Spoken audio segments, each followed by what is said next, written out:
Let's go ahead and get my guy Cecil Laird here on the show. What's happening, Cecil? How are you doing tonight, man? I'm good, man. 20 minutes is too long to make a guest wait. It is. It is.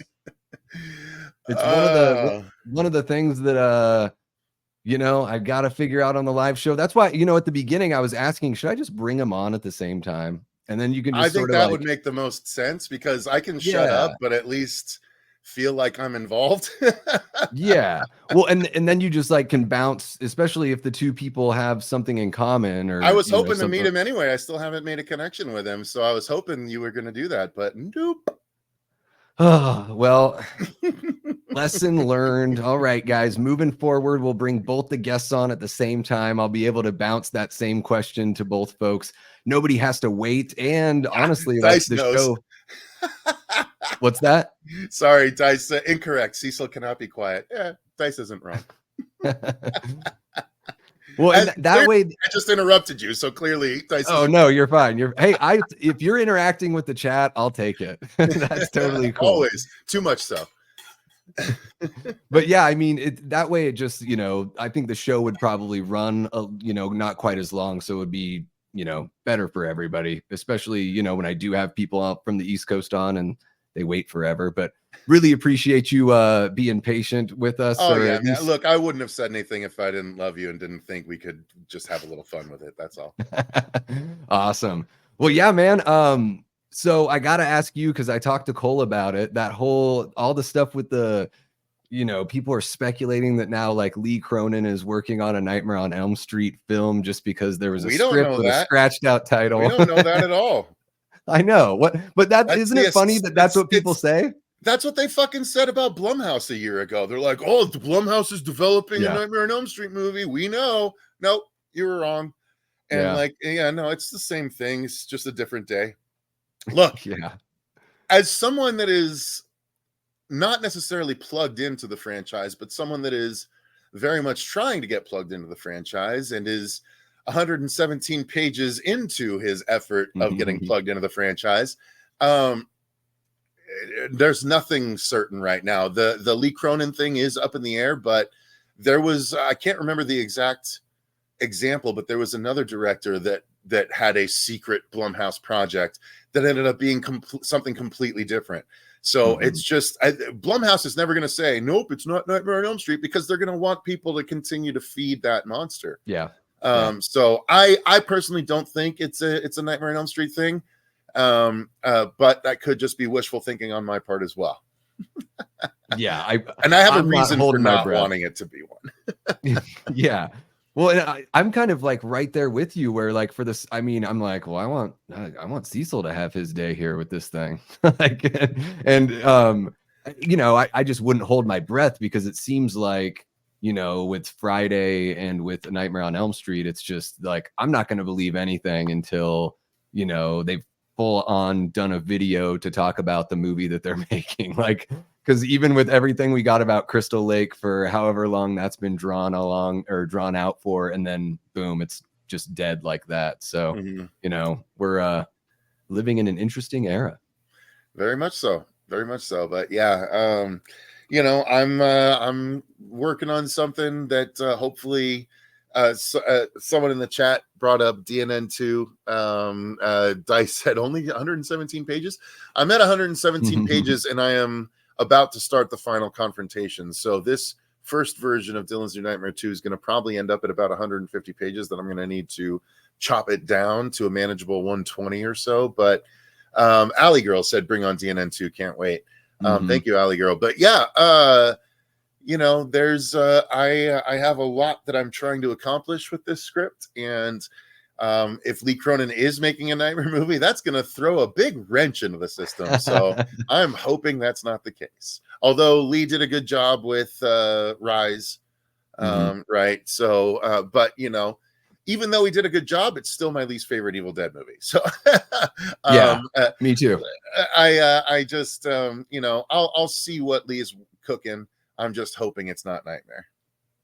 Yeah, I hope with him it's something that's just, I mean, when they talk about like an ancient evil, I'm like, well, this is great. It could be, they could be bringing back some sort of like folk character from hundreds of years ago or something like that. That's not a property that we already know. I think that maybe somebody like Lee, after being able to, you know, do work within the Evil Dead sphere, should get a chance to kind of breathe life into something that's not, you know, necessarily an existing IP. Yeah, I mean, that's what I'm hoping it's going to be. So I think that that would be a smart way to go. Yeah, Dice, to answer the question, yes, I am writing it to be the conclusion of the story. I have a lot of original stories that I want to tell, and so I want to finish Dylan's New Nightmare 2 so I can go about doing that. Yeah, Cecil, you are, you know, out of all the people I've known in my life, I don't think I've ever met anyone that is a straight up idea machine the way that you are. It's like every time we hang out, we'll be driving to a movie or something like that.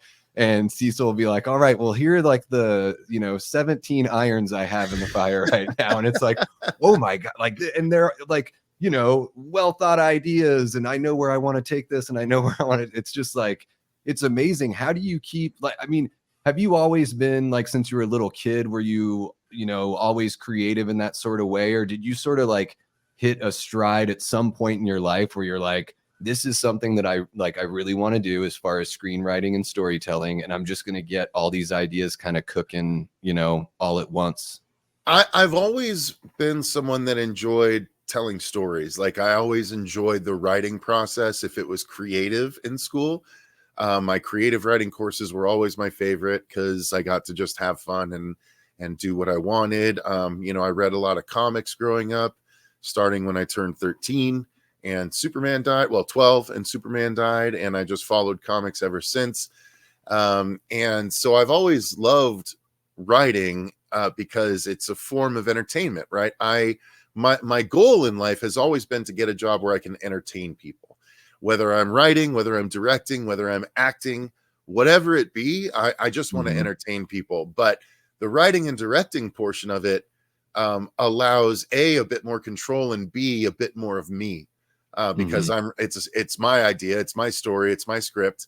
And the fun thing is when people connect with it. Right. So I will reveal to you, Davey, no one else knows this, but I literally just finished recording a special commentary. And I'm not going to make this announcement anywhere else except here because it doesn't need to be announced. But one of the special features on the Blu-ray is a Fredheads commentary. So we got 3 of the key people from the Fredheads movie, and they're doing a commentary for Dylan's New Nightmare. And when we recorded that literally earlier today.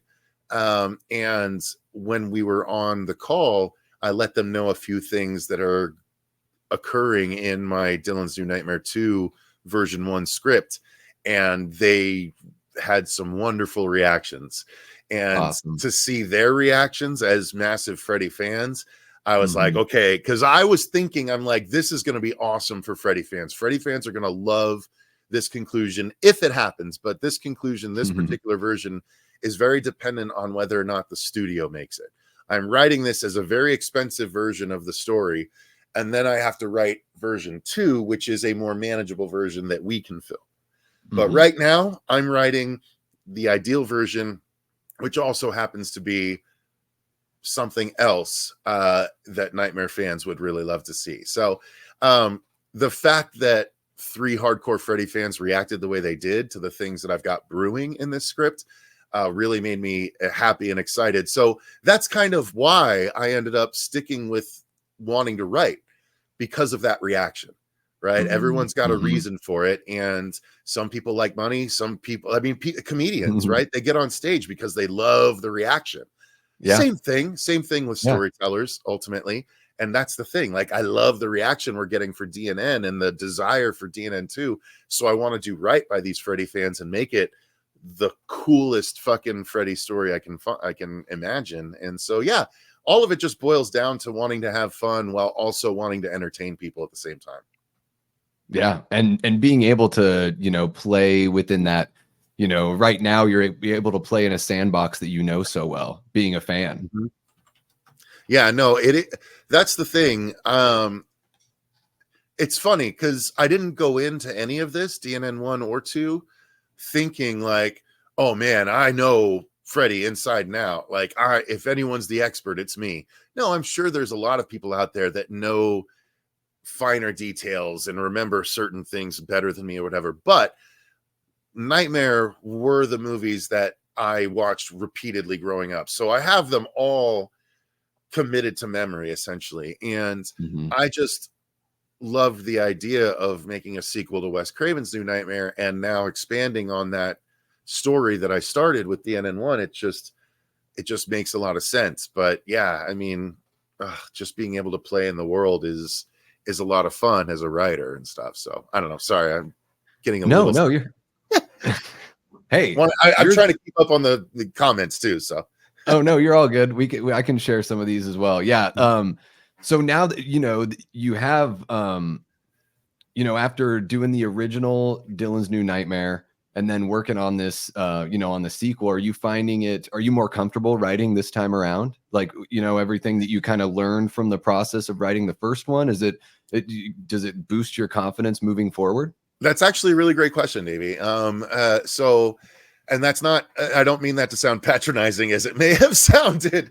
I break myself down a little bit too much. I think you're still mad at me because I made you wait. So I'm still freaking out about that in my head. The reason I say that is because I don't want you to think that I'm mad at you about that. I was literally just pulling your dick a little bit. It is a good friendly reminder though.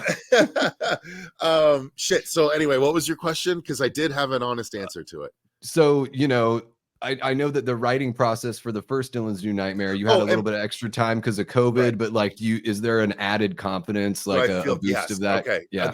Again, great question. So it's funny because when I wrote the first one, it had been a number of years since I'd written anything. And when I wrote the first one, I thought it was pretty good. And luckily, Vince and Nico both thought it was good too. We did, after the COVID delay, we did go in and kind of fix some stuff up and make it even stronger than it was to begin with. But yeah, I think after the response to the first one, I do feel more confident writing the second, but mostly because I've put in the time to think about how it should happen. Like, I do write quickly, but only when I know exactly where I need to go. Like, I will never write a script without having an outline beforehand.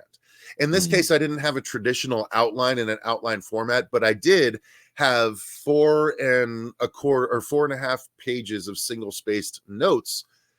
Act 1, Act 2, Act 3. These are the things that I need to accomplish in each act. And basically now I just need to take those guidelines and fill everything in with dialogue. And sequence of events, because in the outline there's a confrontation, this person gets knocked out, this happens, but I didn't write down necessarily how it all happens, right? So that's for when I'm actually sitting down and tickety-tacketing on the keys. So the fun thing about writing for me always has been that when I write, the way that I write is I don't necessarily close my eyes, but the equivalent of closing my eyes and just watching the movie play out in front of me, and then I write what I saw. The dialogue kind of comes to me as I go, and that's the way of it. But doing it this time for DNN2, knowing the things that I wanted to do in this ideal version, outside of 2 different points in the script, everything's been flowing very quickly. Like over the course of 4 days, I went from 36 pages to like 108 pages in like 5 days. And it took me like a week and a half to do the first 36 pages because I got through the first chunk of pages in the first 2 days. And then I hit a place where I'm like, I need to figure out how I want to accomplish what I want to accomplish. And I don't just want to rush through it and have it just kind of, this happens because it happens. So I figured that out finally. And then I went back and I continued and did 36 to 108. And then by the time I got to 117, I was at the point where I'm like, okay, now we're in the 3rd act. Now I didn't know exactly how we get to these points that I said ahead of time. And so I managed to get there after thinking about it for 3 days. Thought about it for 3 days, worked it through with Robert the Wolfman. We sat in the garage and we just bounced some stuff back and forth. And I was like, what about this? What about this? And he would be like, well, maybe not, kind of thing. And ultimately it helped me arrive at the place I needed to be to have it finished. And so now once we finish, I'm going to go in and hopefully finish the last 20 to 30 pages of the script. So I guess the short answer to your question is yes, I do feel more confident writing it this time, but only because people seem to react well to the first installment. Mm-hmm. Yeah, and I hung out over there at your spot, just right behind your left shoulder, I think, on Literally right where this little table is. Yep. Yeah, hanging out right now, and the gremlin was hanging out back there with me. Yeah, and it's really cool.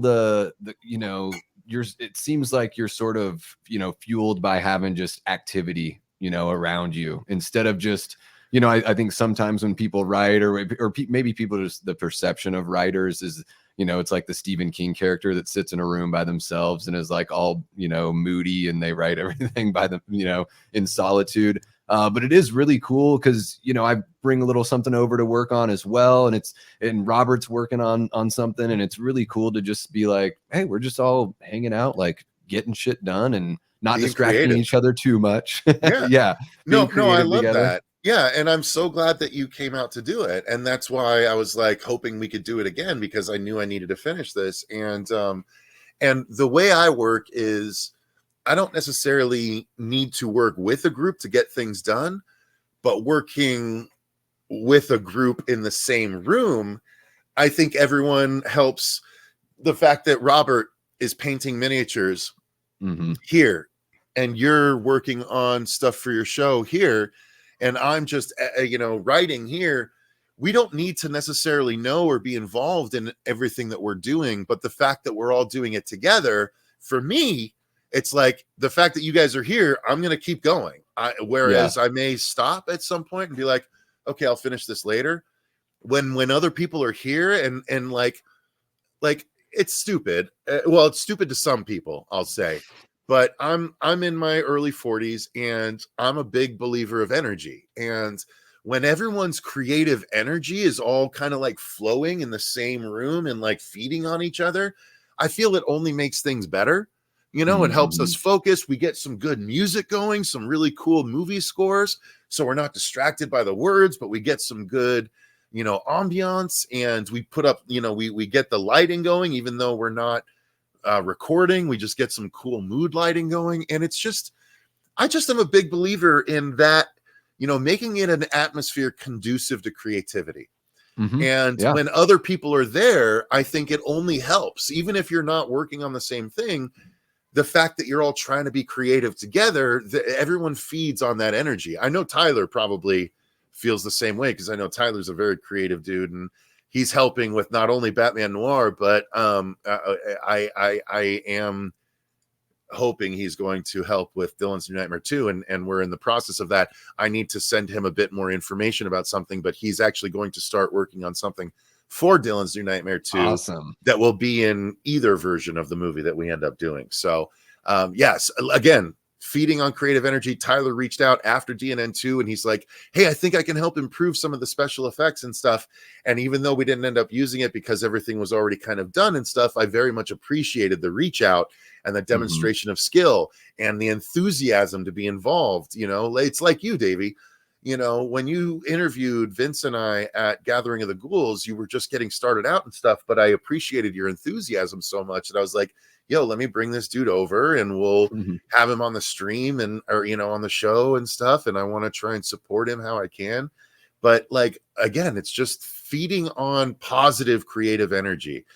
All that, a rising tide raises all boats, and a rising creative positive energy raises all of our creative boats.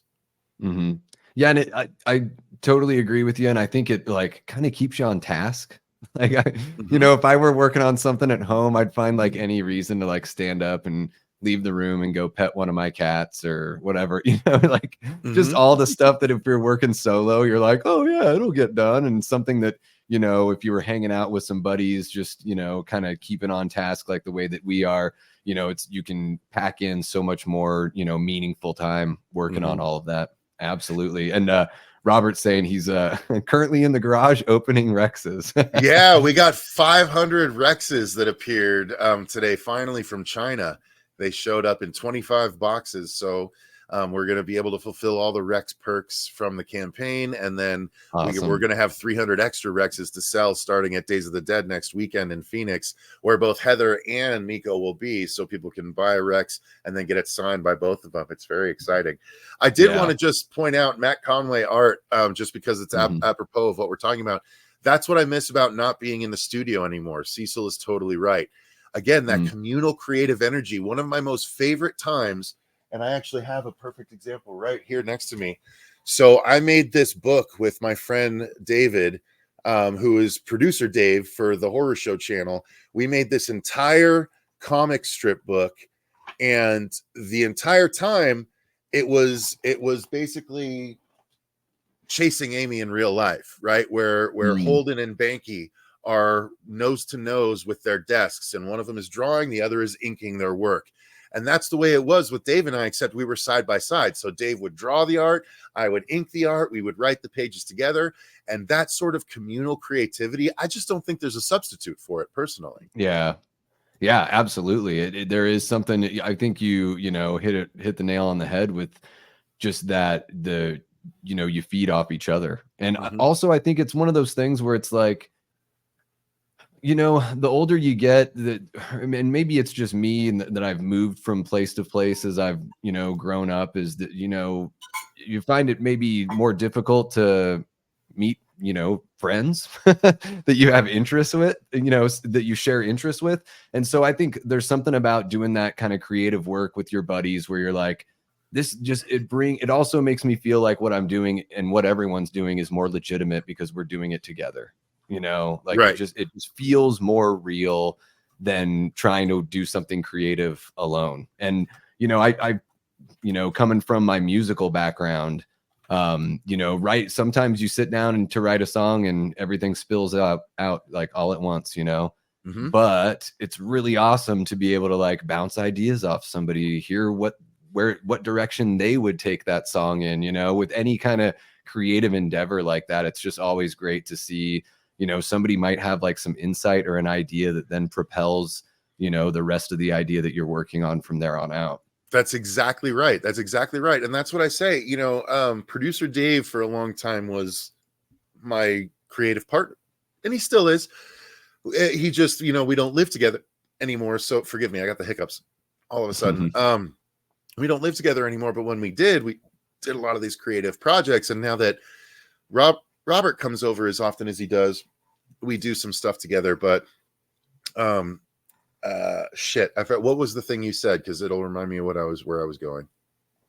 Just that when somebody like, you bounce ideas off somebody and they have, they might push you in a little bit of a different direction. So that's the way I found, like we talk about ideas, and oftentimes if you're trying to get somewhere with your idea and you present it to someone, they're like, well, what if you did this? And then you're like, in your mind, it can be anywhere from like, what the fuck?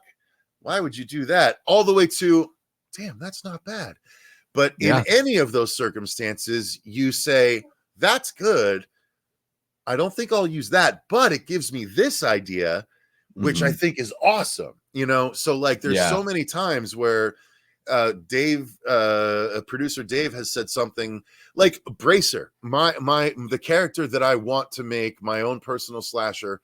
The only reason Bracer exists is because one day producer Dave asked me, he's like, why was Forrest Gump in leg braces? And I was like, because he had actual genetic issues that caused, struggles with him. And he's like, my back was like a question mark. Yeah. He's like, oh, it's not just because his mom was mean. And I'm like, no, but, and like that just gave me this idea that spun into an entire slasher of my own. So like, you never know where it's going to come from.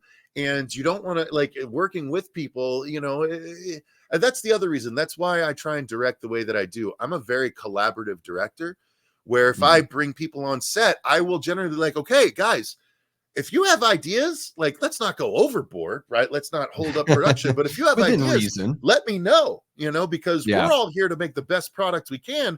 If you over there on sound, something occurs to you and you just come and whisper it in my ear or my assistant director's ear, right? More appropriately. And then they're like, that's not bad. And then they lean over and they tell you, and you're like, that's not bad. Let's fucking go. You know, like that's all fine. Like, again, a creative, collaborative atmosphere, I think, yields the best results.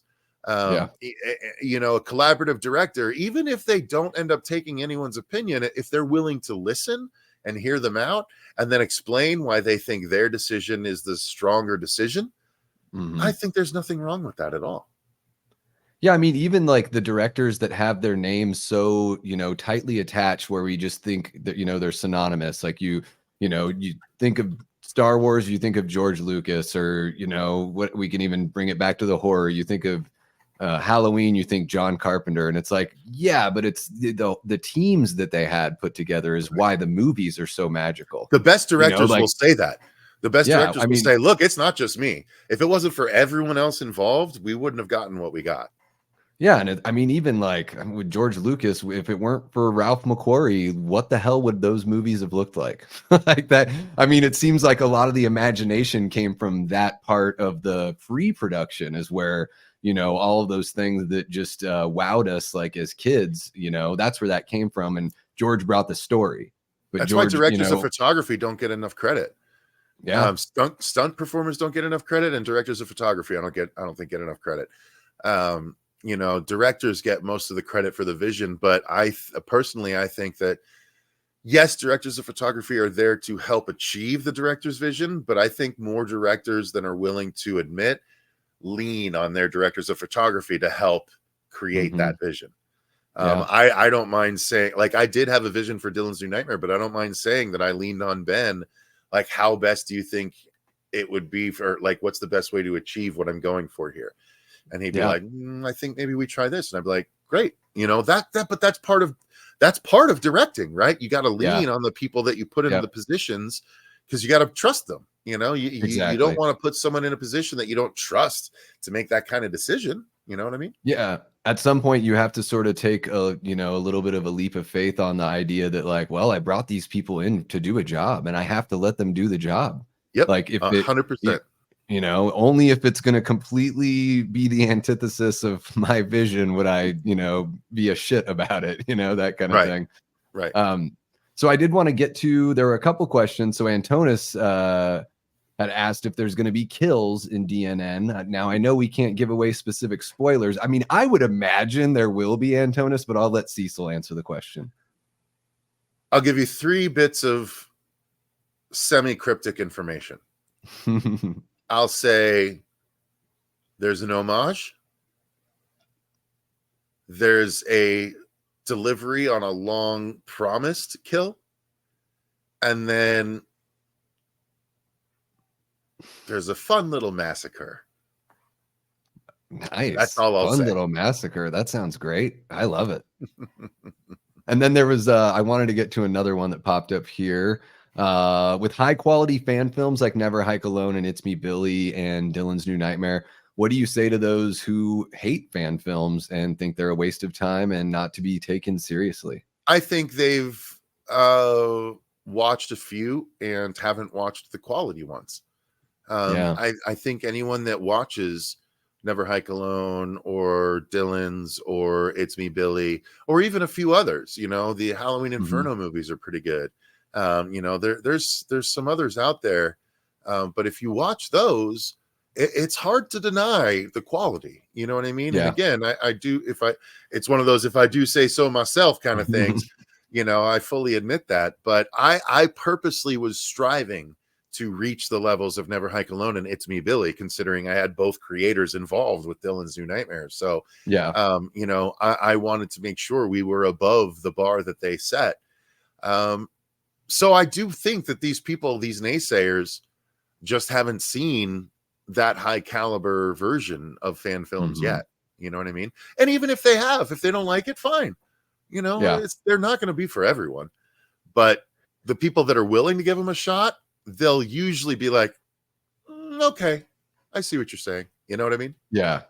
Yeah, I think with fan films, it's like, you know, they just keep getting better and better. I think every time a creative person goes, you know, back to the drawing board for something new, there's an opportunity for them to outdo what they did previously, you know? And yeah, I think that there are people that enjoy these films more than what the studios have been doing for quite a while. So I do think there's a certain group of the fandom out there that like they want to see these characters played with in a way that a studio wouldn't do it, because it's just not the safe thing to do, you know? Agreed. Yeah, I mean, we're able to get away with a bit more of that way, but yeah, it's you know, it could go a lot of different ways, but if you get the right people involved with the right energy and the right passion for the project, you can yield some pretty damn good results. Yeah. No, I mean, Dylan's New Nightmare is proof of that. I think Never Hike Alone 2, you know, looked better than the previous two that came before it.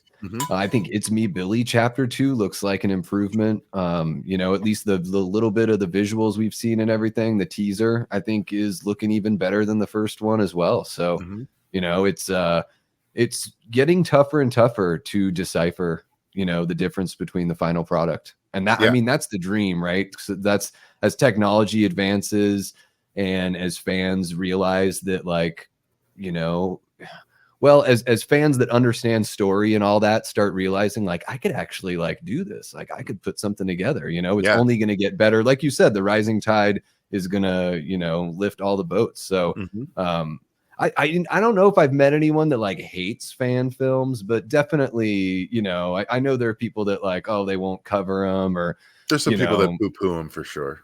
At certain channels on YouTube who we won't mention here that'll pick and choose which ones they like to cover and ignore others and stuff like that. Nothing. I say nothing. That's why we won't say, but we know they're out there. We know you're out there. Vince did this. Vince did that. Vince did this. He didn't do that. It's all right. Yeah. You know, well, I expected it. But you know, it's going to be, people will not be able to deny it, you know, once you're putting together part 2 here. And then, you know, as you move on with your own creative pieces that are, you know, your own IPs.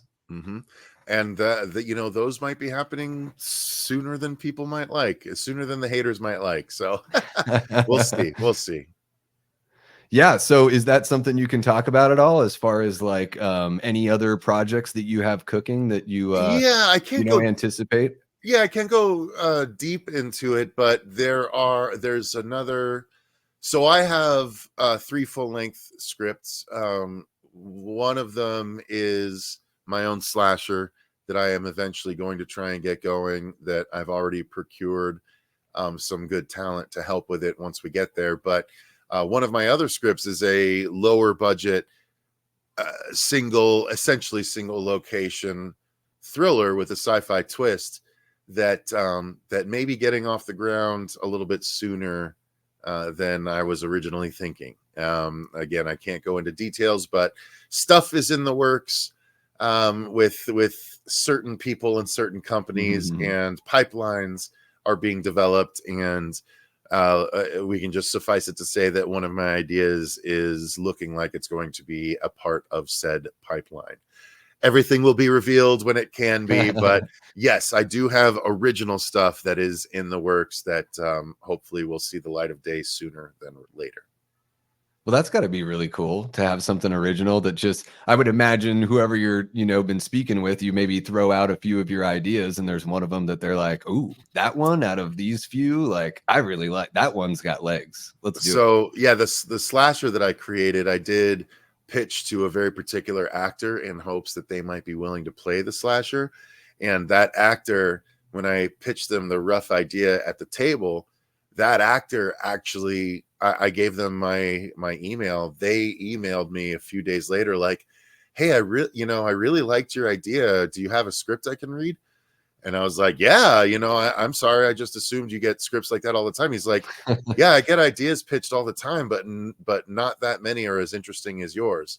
And I was like, cool. All right. So I sent it to awesome. Or to them. and they, you know, so they have a copy of the script. And if we ever get to that point, there's a possibility that there's a name people would recognize that wants to be involved. So yeah, I mean, like Dylan's New Nightmare, what I wanted it to be, again, since we literally can't make any money from it, we were just aiming for it to be I mean, ultimately it kind of comes down to being a $50,000 business card. You know, it's a proof of concept. It's a proof of ability. And and luckily it's opened some doors that I've been able to start to walk through, hopefully. And at the very least, there are some people behind the scenes that are wanting me to be involved in their creative efforts. People that are already making movies on their own that are selling them and stuff, but they like what I did with Dylan's New Nightmare, so they want my involvement with their future project, at least the next one, if not more beyond that.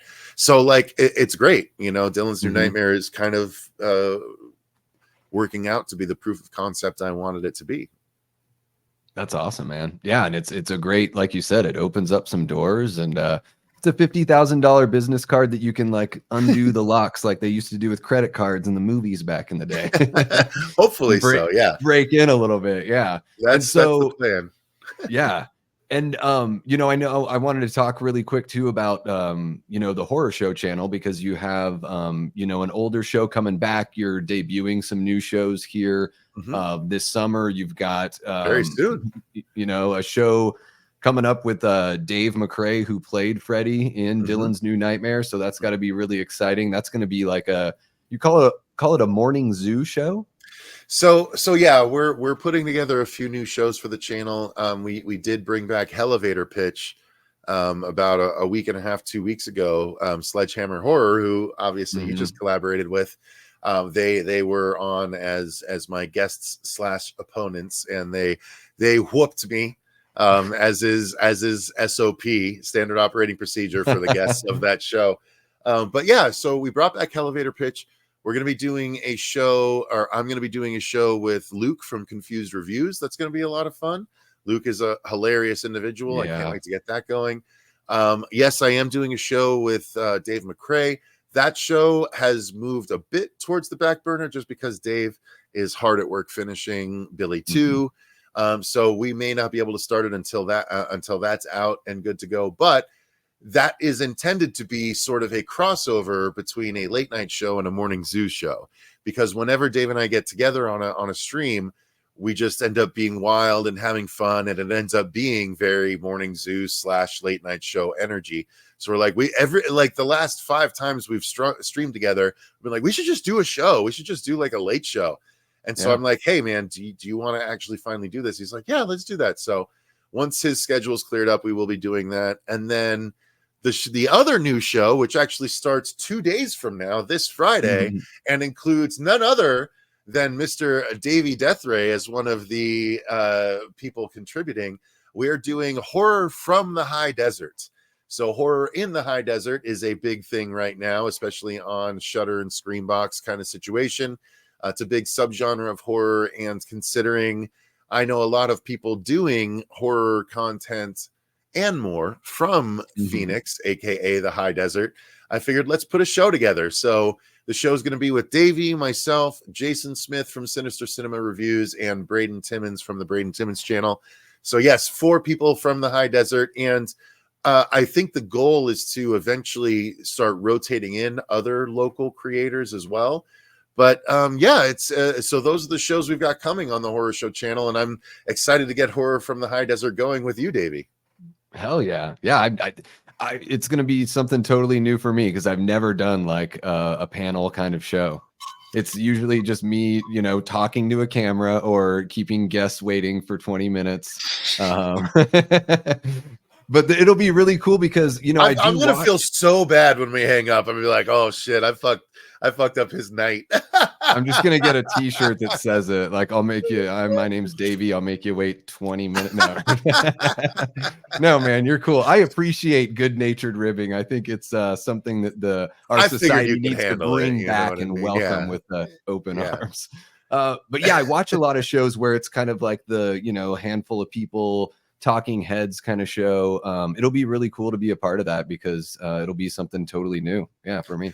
Yeah, and so we just plan on tackling a new topic every episode, and of course, considering the show is horror from the high desert, we're going to be talking about horror in the high desert for that first episode. So there's lots of desert set horror movies, so we're going to be able to talk about any and all of them, and then we could go so far as to take audience suggestions as to what the topic should be for the following episode. Maybe we could make that a thing.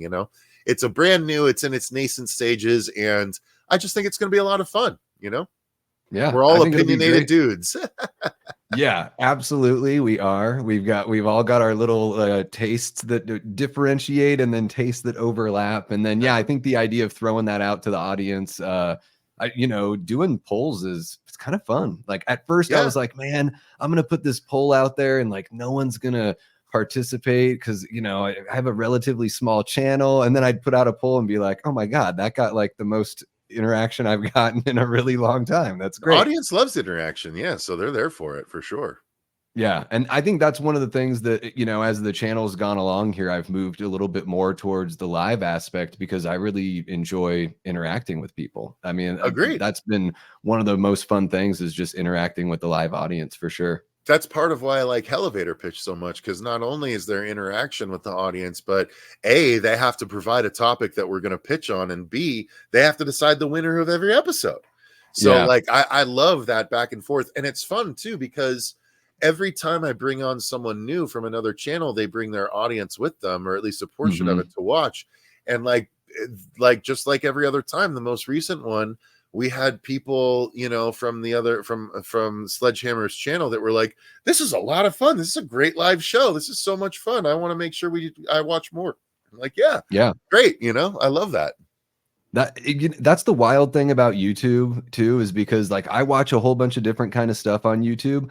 So there are content creators that like I probably should have found years ago or months ago or whatever.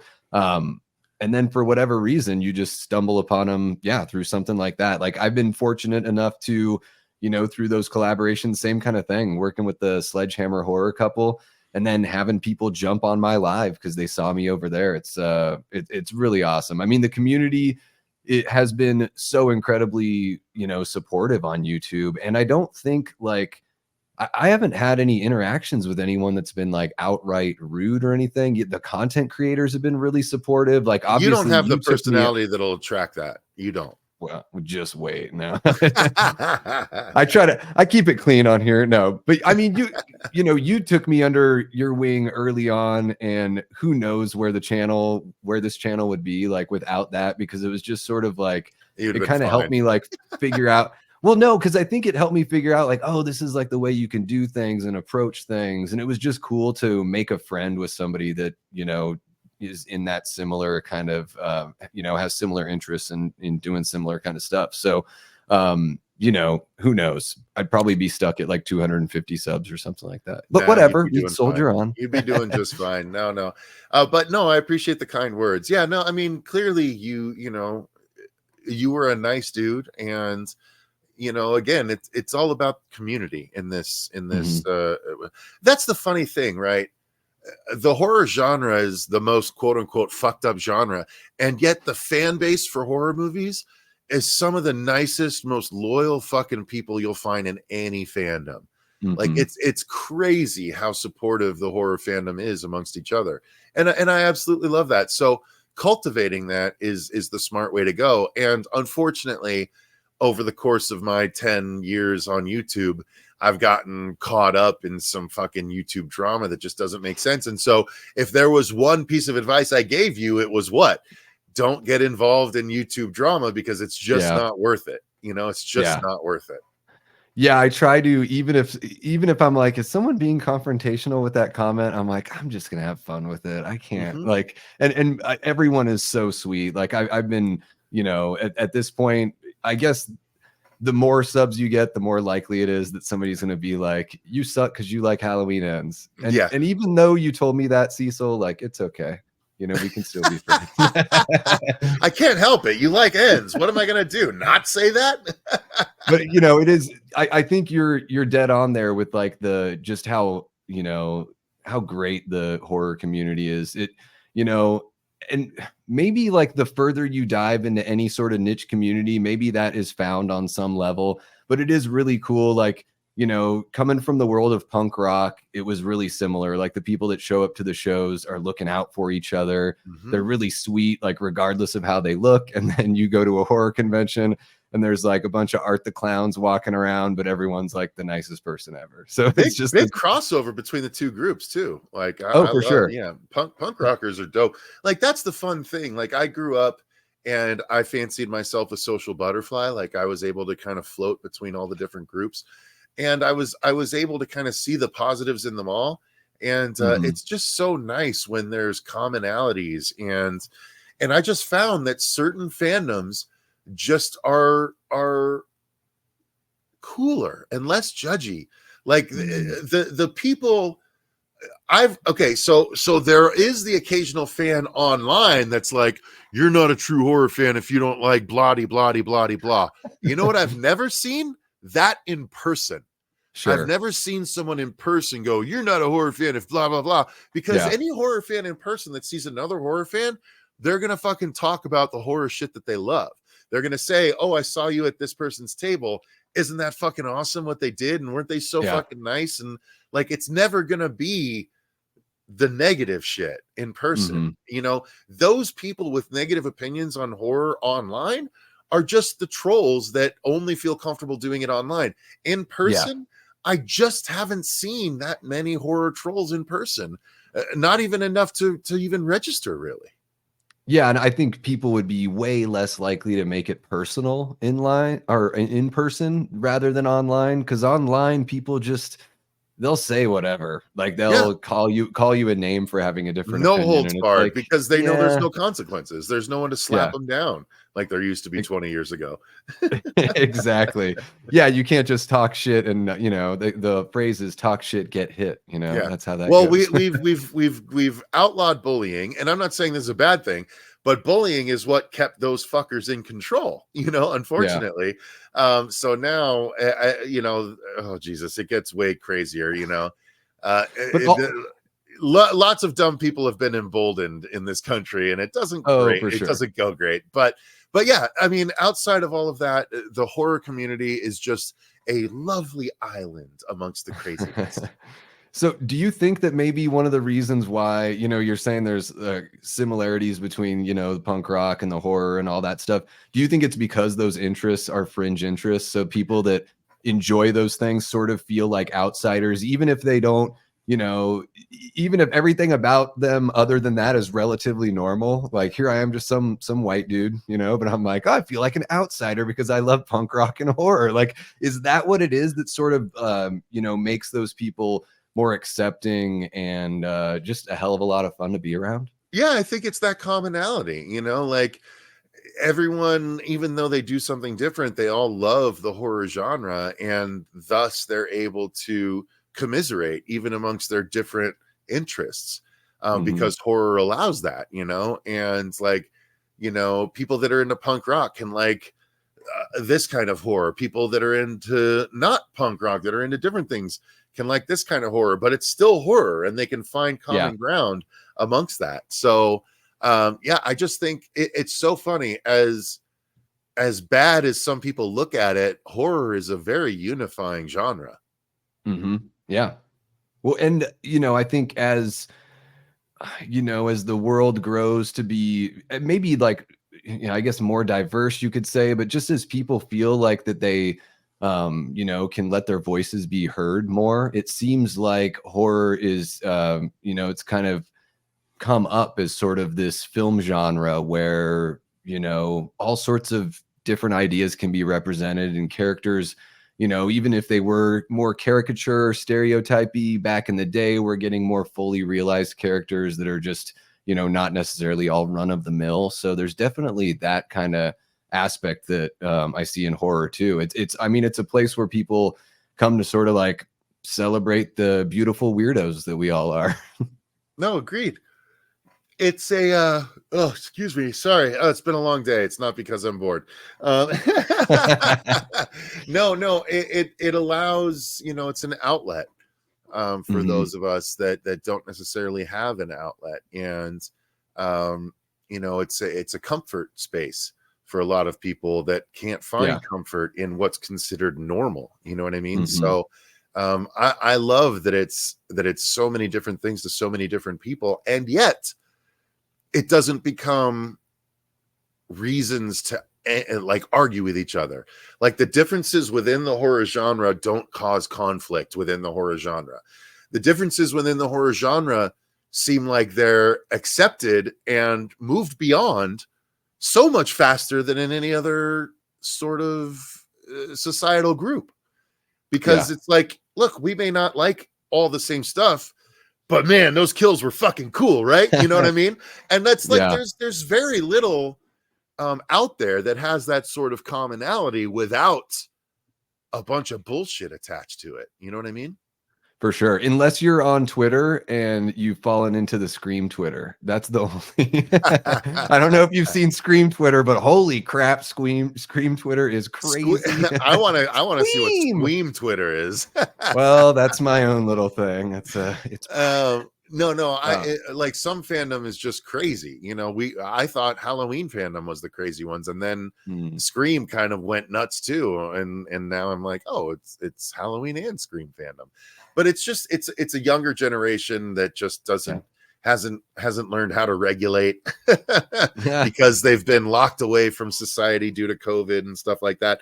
It's a bunch of craziness, but luckily the genre is still accepting of people even with those dispositions, because they learn pretty quickly. You know? Yeah, absolutely. And I think that it's just, it's like Big Rod said here, we discuss, not argue. Agreed. And especially when you're, you know, face to face with people, it's really cool to talk about the things that, you know, one thing I always say here on the channel is like, I welcome all sorts of opinions about movies and everything, but the one thing that I ask for is tell me why. Because I think that's the one thing that, you know, when people are like, oh, it's shit, or oh, it's garbage, or it's trash, you know, it's like, well, if you can tell me why you think it's shitty, like, you know. No, and I especially love the throwback way you say it every episode, where you're like, tell me why, right? So that's it's always really cute. Tell me why. Thank you for not leaving me hanging. I do a little bit of singing giving it a go every now and then, you know. No, but it's great, and the fun thing is, you know, those of us that know what the horror community is like we're so comfortable just living in it. You know what I mean? Like, we go to these conventions, we don't get anxious, you know, we don't get worried. We're just like, oh, this is just going to be my people. Like, how many times have you heard people talking about going to a horror convention or having gone to a horror convention, and they're just like, they're just my people? Like, how many other things, places, events do all of the attendees say, it's just my people? You know what I mean? I that. It feels like I you know, it's like going to church sometimes. It's like one of those things where you're just like, I feel like I can really, you know, let go of it. Like, you walk into the hall, into the convention hall, and everything just sheds, you know, you shed all the worries in the world, you know. Agreed. And that is one of the beautiful things about it. Absolutely. I can't get enough. Yeah, I mean, going to H45 was just like, I spent probably the first like couple hours just walking around like this. I was like that. Have you ever seen that show, the TV Funhouse show that was on Comedy Central? And they did the it's the baby, the immigrant, and the guy on mushrooms. And like all of them just look at everything and they all go, like, that's obscure, but appropriate. Yeah, I know. Everyone's like, what the hell did he say about the immigrant? Careful with that one. It's a turn of the century immigrant, so it's a lot more acceptable. Right.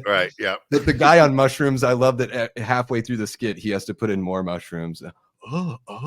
Yeah, they were off. That's what they do. You have to eat them at a rate to where you get to ride the waves, right? Yep, that's the key. Exactly right. When you do that. Even though I've been unsuccessful both times I've tried it, that's what you got to do. Oh my gosh, I had to just I could dabble, but I couldn't go full bore into that. I'm no good when it comes to the hard stuff. Yeah, I realized that in order to do mushrooms, you have to be completely okay with your place in life, because if you're not, Oh yeah. your mind will focus on it and it will fuck you up. Yeah. Yep. One time I did mushrooms. Oh, am I gonna get struck even though YouTube doesn't care about Nah. anything I do? So just Some took a little cap, people rub it in some honey, just munching on down, nothing fancy like tea. And then a couple hours later had another one so I could like ride that wave, and for whatever reason, it was like snowing outside. So I was inside, which everyone's like, don't ever do mushrooms and stay inside. But I watched the original Batman film with Adam West. and then wow. Okay. immediately watched Batman Forever after. And it's like it made me realize, oh my God, Batman Forever is just a loving homage to this like 60s Batman. And then I played Resident Evil 4 until Nice. I fell asleep. So I chose all these strange things to do. Yeah, I made the wrong choices because I wasn't happy with my place in life and I didn't realize my mind would have focused on that. But B, I decided to eat the mushrooms and then like, hey, there's a new Pixar movie out. It's called Wall-E. Let's go watch it.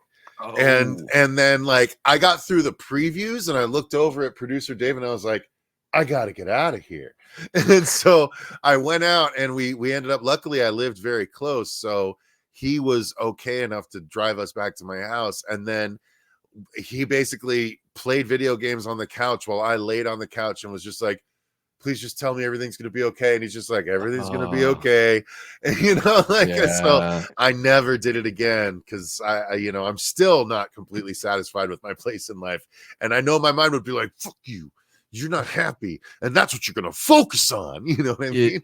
It can happen. Yeah, I definitely had a moment or two where that kind of thing crept in, and you just have to like it. Yeah, it's tough to push it out anyways, let alone when you're in that state. Yeah. It's almost like a drug that would be really good for like therapy sessions or something like that. Where like you microdose and then you talk freely about everything you're thinking just to like get it out. Yeah, exactly. Who knew we would get here to microdosing? What's up, Kanan? Good to see you. I jumped in on your stream earlier. I was going to comment, but yeah, you guys were chatting, and I was too interested, and then I forgot to comment. Great to see you pop in here, Kanan. Really love your content over there, man. Love what you do, and I think this is your first time jumping in, so welcome. Love to do something, put something together here with you. I know we've been chatting a little bit on Instagram, so let's keep that going and put a little something to work. Cole, I'm so sorry. That sounds awful.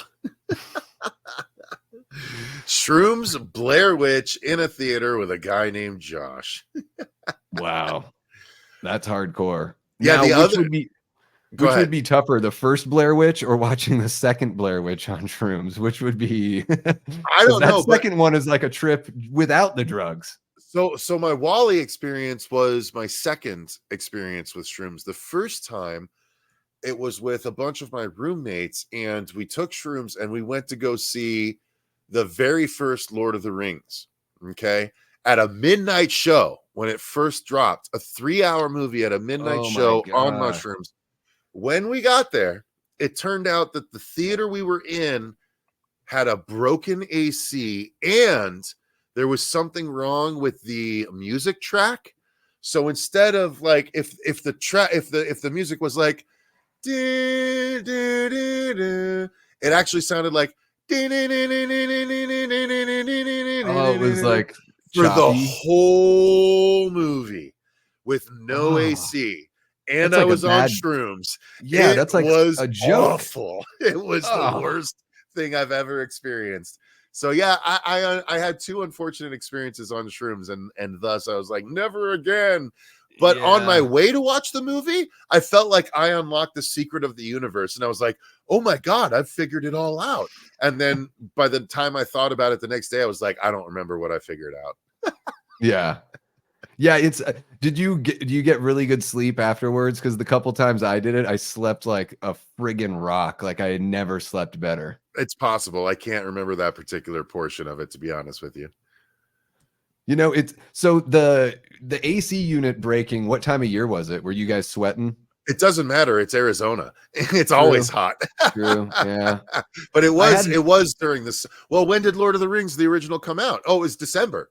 So it wouldn't have been that bad. But when it's a theater packed of sweaty Lord of the Rings fans, for the first time they've seen a movie of their shit, the heat rises quickly.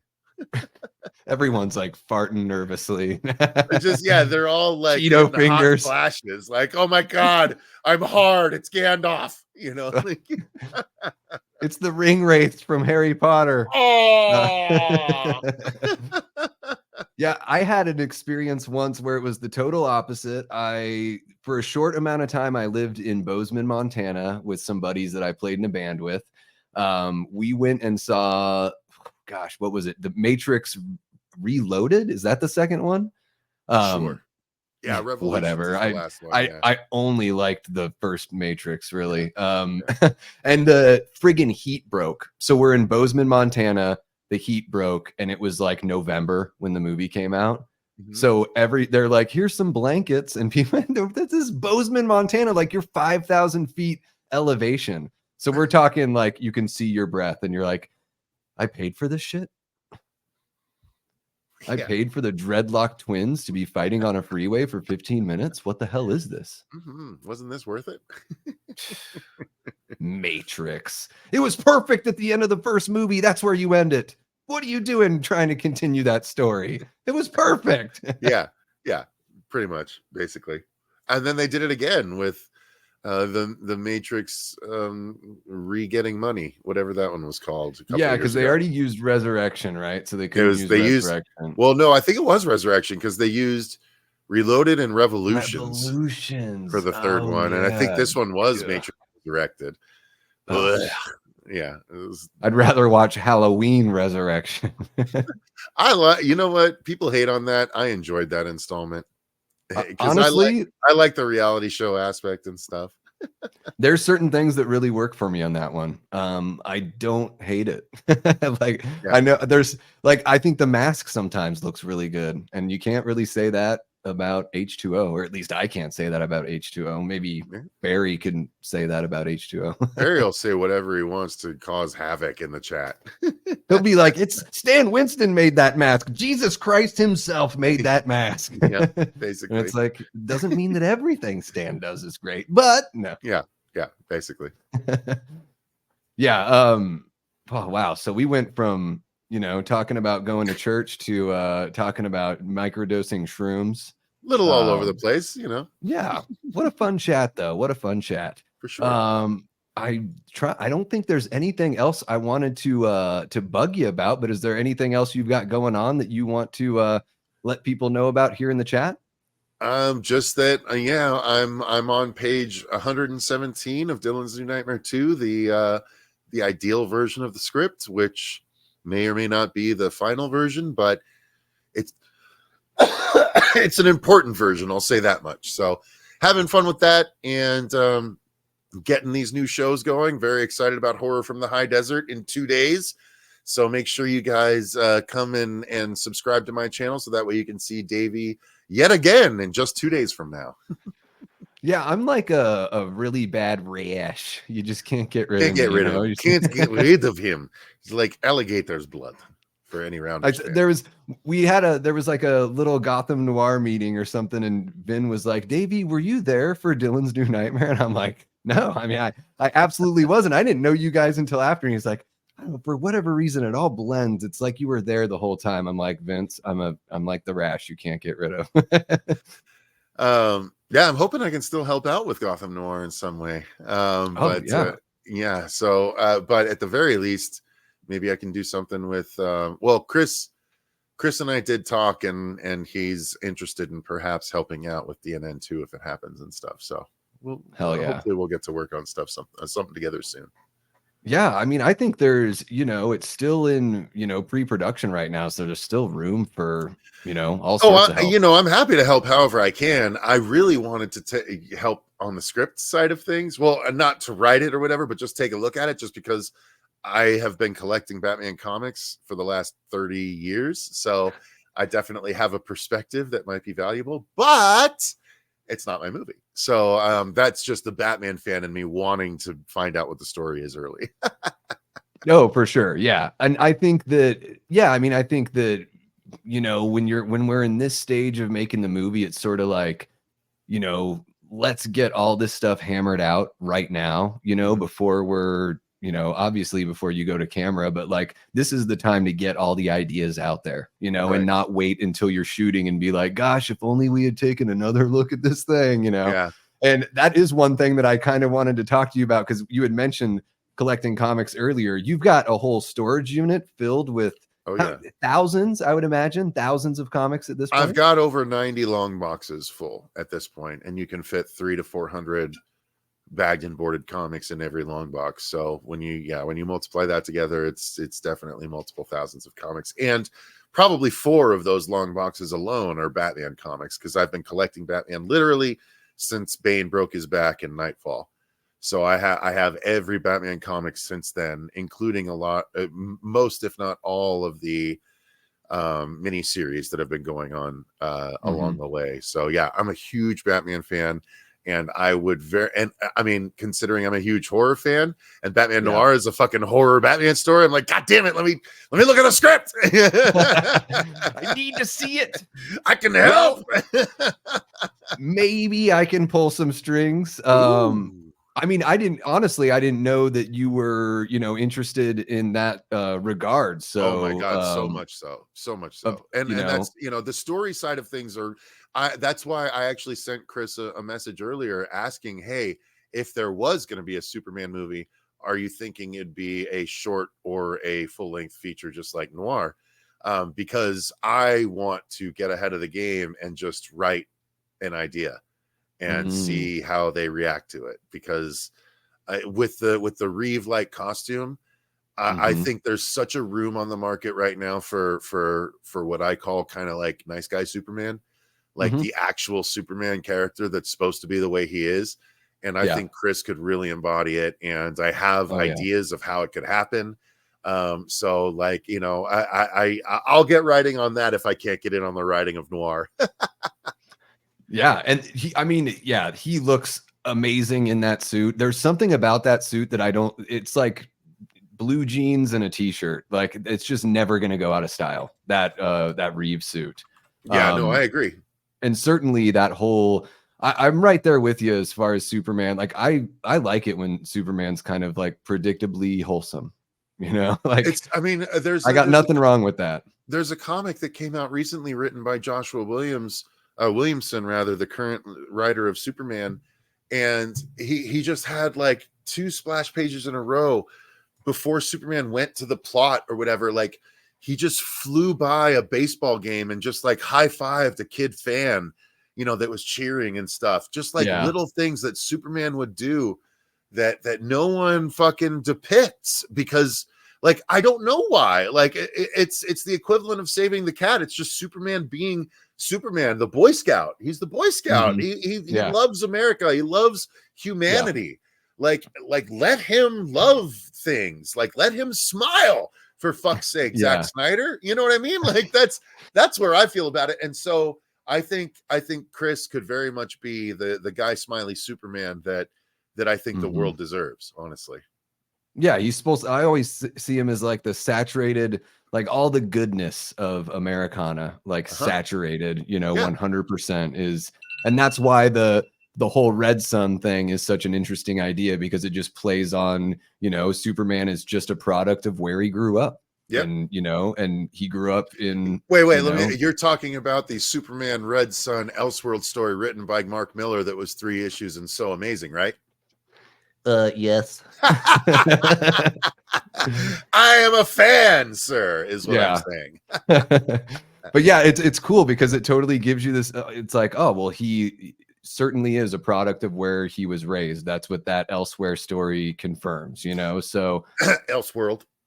Or Elseworld, sorry. I don't know what I'm saying half the time. When I'm on live, it's like it's an out of body experience every single time. It might be the glasses, so it's okay. Yeah. So now your Superman idea, you don't have to tell me everything now, but does it take place in in like that 40s, 50s, like that No, kind of era? no, I would not do that. I would not do that. No, I think I would try and make it live in today. I think setting it as a period piece is only going to add cost to your story without necessarily True. adding a ton of quality to it. Mm-hmm. So yeah, I think I'd keep it towards today, and just we don't need to rely on a muscle suit. Let's get a guy that just looks good and can pull everything off and can be Clark. And again, Superman is a beacon of light in the world.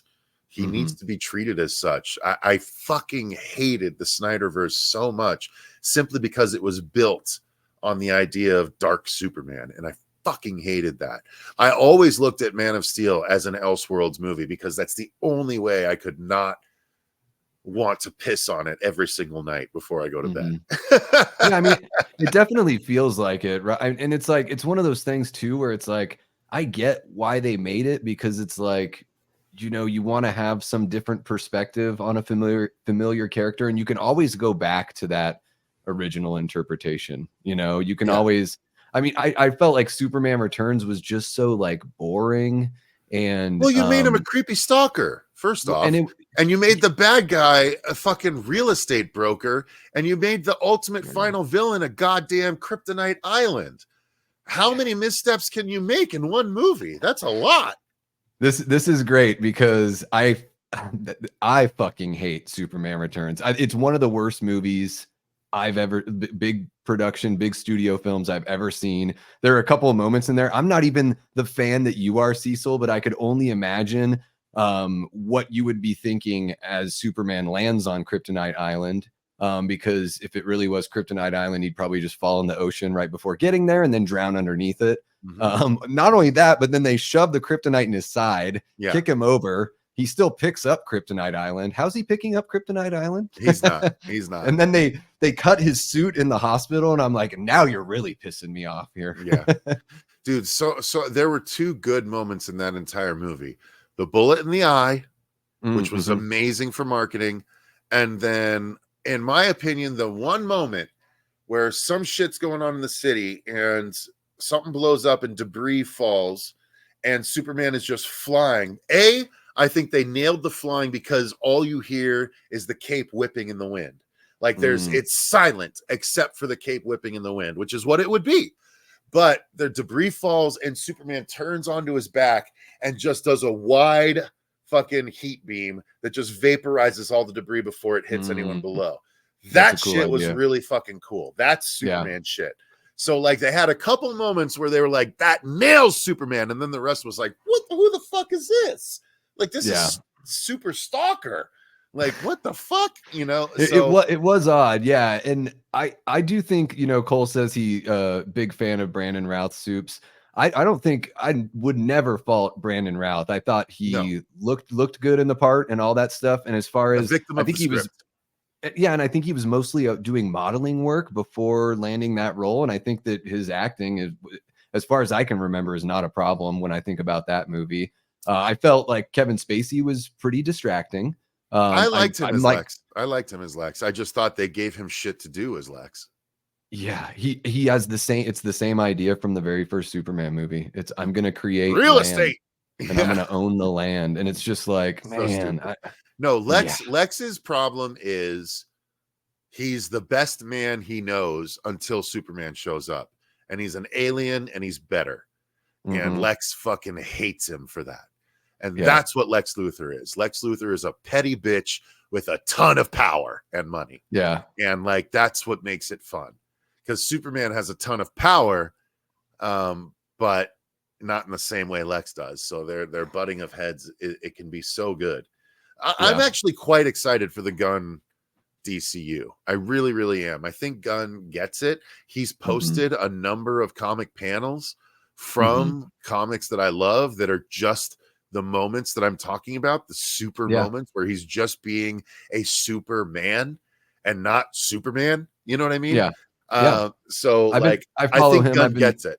Yeah. I've been seeing all that where he's like, hey, boys and girls, if anyone ever makes you feel bad for your, country of origin or, all this kind of like, and it's this panel that must have been from the 60s or something like Yep. that, 50s or 60s. And he's like, you can tell them they're not, or they're un-American. I'm like, Yep. yeah, this is great. Like, this Yeah. is the guy. Yeah, I think Gunn gets it. I like that Corn Sweat. He's just basically, baby other dude. I can't remember his name off the top of my head. Baby Cavill, right? Corn Sweat is just kind of baby Cavill. A little bit, yeah. So I think it's going to be good. I have definitely more faith in Gunn's version of the universe than Snyder's version, even though, Gunn is technically usually considered sort of an outlier, but he did so good with Guardians of the Galaxy, again, being an outlier. And then I think he did amazing with the Suicide Squad, again, being an outlier. That movie was so much fun. And in Gunn, I trust. I just think it's going to be fun. And he gets that Superman needs to be a good fucking dude before anything else. Yeah. Yeah. I think that's going to be the trick, is just, pulling that off in a way that, people will accept in this day and age, where maybe people want to see something that's more complex. Not that it can't be complex, and he's, can't be wholesome and complex at the same time. But I think that, that's kind of what they, poo-pooed on, even in, I think it was even in Superman Returns, where he's like, does he still stand for truth, justice, all that kind of stuff or whatever? Like, he didn't even want to say the American way. Yeah. They like couldn't even. So it's like, it movie will has be to play in interesting. China, Davey. It does, damn it. But yeah, I think James Gunn, man, what an incredible career that guy has had, from going to, writing movies for Trauma to writing the Dawn of the Dead remake. And, was it Slither? Was that his first film that he did? And then he made really Super, fun, which is incredible and not nearly enough people have seen. Yeah. Is that Rainn Wilson? Rainn Wilson and at the time Ellen Page, now Elliot Page. Gotcha. Not trying to dead name them, but that is who it was at the time. Sure. Yeah, that's the name on the credits. Yeah, on the poster, for sure. Yeah. I think that James is one of those guys. It's a good blend between, of course, you have to, play along with the studio to some regard, but also I think he does have a little bit of that punk rock edge that makes him, has made him a perfect fit for these kind of like fringe stories. It'll be really cool to see how he handles something that's so like, it doesn't get any bigger than Superman, No, agreed. And it's a lot, and not only is he in charge of Superman, he's fucking Kevin Feige. He's in charge of all of the DCU. And I think, but that actually excites me. I think he gets it. Like the idea, like the choice to make Creature Commandos, like the first animated project of the DCU, is so weird. But look at what he did with Guardians. Look at what he did with the Suicide Squad. Like, again, okay, Gunn, go for it. Let's see what you got, And I'm so, like, one of the things I'm more excited about than anything is the fucking Green Lantern stuff we're going to get, because we have not gotten any Green Lantern. And Hal Jordan, aka Parallax, like my favorite characters in comics are Superman, Hal Jordan, aka Parallax, Venom, and Neron, who is basically the DC Universe devil. And Bane, so those are the ones that I love. And I know that Gunn is the kind of person that'll take advantage of those kind of characters. So yeah, I'm just very excited about it. Hell yeah. Yeah. It's going to be, what is it? 2025 next July or something like Superman? that? Maybe that quick, because they're filming right now, I believe. Yeah.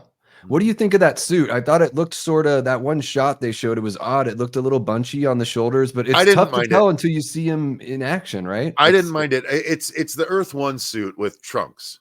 So if you look up Superman Earth 1, they did a new, like, there's like 3 or 4 hardcover graphic novels written by Jeff Johns, art by Gary Frank, really amazing artist and writer combination.